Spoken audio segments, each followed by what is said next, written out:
A thick fog rolled across the cracked asphalt as the battered van crested the final hill, headlights barely piercing the swirling gray. Silent Hill. The name itself felt like a warning, etched in faded letters on the rusted welcome sign as the ghost hunter's vehicle slowed to a crawl. Inside, 4 friends, Erin, Max, Jody, and Theo, sat in tense silence, the air heavy with anticipation and dread. They weren't amateurs. Years of chasing shadows and whispers had sharpened their senses, but even so, Silent Hill was different. Its reputation was the stuff of legend and nightmare. They parked on the outskirts, where the skeletal remains of houses slumped under the weight of neglect. The fog seemed to breathe, pulsing with hidden life. As they unloaded their gear, a chill pressed against their skin, colder than the mountain air should ever be. Erin stepped forward, squinting into the mist, and that's when he appeared. A figure cloaked in a tattered robe, face shadowed beneath a deep hood. None of them had seen him approach, but he stood mere feet away, silent and still. In his gloved hand, he held an envelope, sealed with black wax. "You seek the spirits of this place," the robed man intoned, his voice low and vibrating with strange authority. "But the dead here do not sleep, and the living are seldom welcome. Take these, abide by the rules, or be lost forever." He extended the envelope. No one moved until Jody, trembling, reached out and accepted it. She broke the seal as the robed figure melted back into the fog, vanishing without a sound. Inside the envelope, a yellowed sheet of paper read, "The 10 rules of survival in Silent Hill. 1. Never stray from the roads after dark. 2. Do not answer if you hear your name called from the fog. 3. Never enter a building whose door opens by itself. 4. Keep a candle burning at all times. Flashlights will fail. 5. If you hear the siren, hide and do not look outside. 6. Do not speak to the children you see playing. 7. Avoid mirrors after midnight. 8. If you find a locked door, do not try to open it. 9. Should you see your own double, run. 10. At sunrise, seek the bell tower. Do not delay."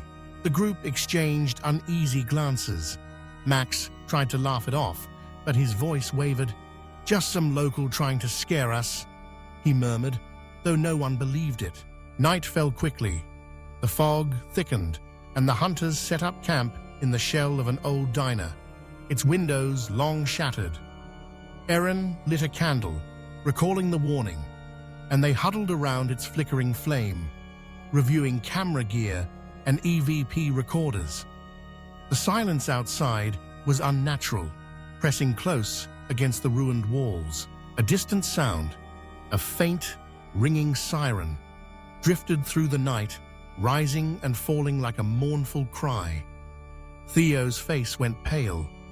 "That wasn't on any map," he whispered. Remembering the rules, they doused their voices and ducked behind the counter, hearts pounding. Outside, footsteps shuffled past, slow and heavy, accompanied by the dragging scrape of metal. Something, or someone, stalked the street, but none dared peek. After the siren faded, they risked a look. The fog had thickened, tinged with a sickly yellow light. Shapes moved within it, grotesque and twitching, monsters, their forms shifting between human and something far worse.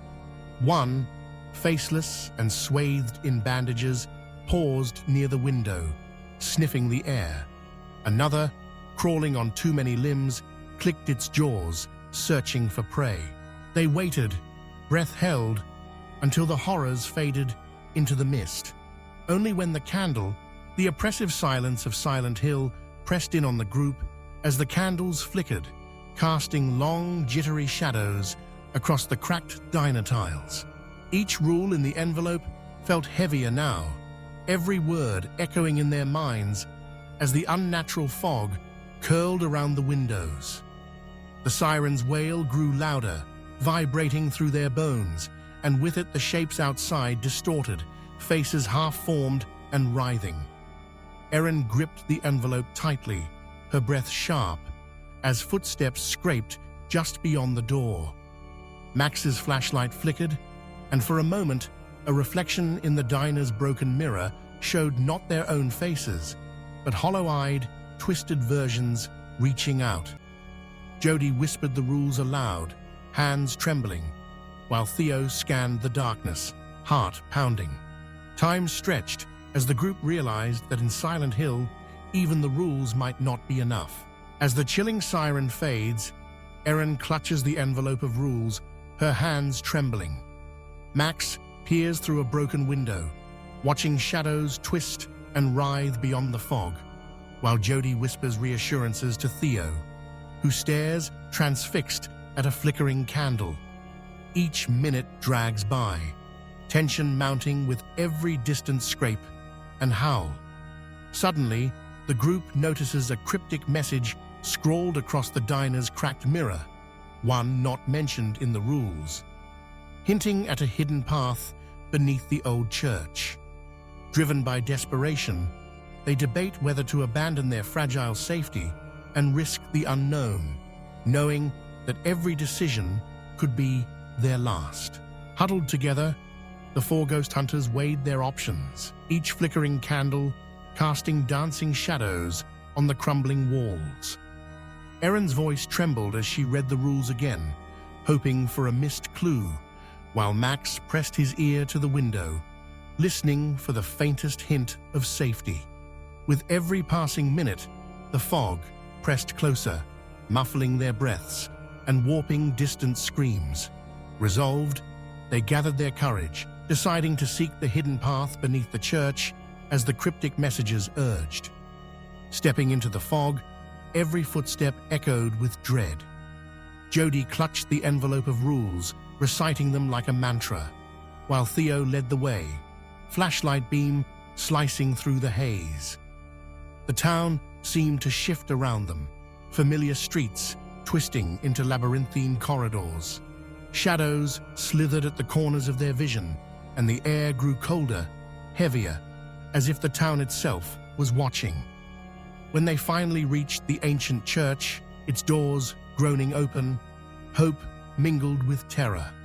Inside, the bell tower loomed above, a silent sentinel. Descending a spiral staircase, the group entered catacombs lined with faded warnings. The oppressive silence was broken only by the distant chime of the bell, marking the approaching dawn. Deep underground, the hunters realized that survival meant more than following rules. It demanded trust, courage, and sacrifice. As the first rays of sunlight pierced the stained glass above, they faced the final trial. An ancient spirit bound to the town's tragic past. United, they confronted the darkness, determined to break Silent Hill's curse or be lost to its shadows forever. Amid the suffocating darkness of the catacombs, hope flickers as a shadowy figure emerges from the mist. Cloaked in tattered robes, his presence sends the lurking spirits recoiling into the stone walls. With steady, deliberate movements, he leads Erin, Max, Jody, and Theo through hidden passageways, his knowledge of the labyrinth uncanny. When the group finally reaches safety, the stranger lowers his hood, revealing the face of Silent Hill's original protector, a guardian bound by the town's curse, now offering them a chance at redemption.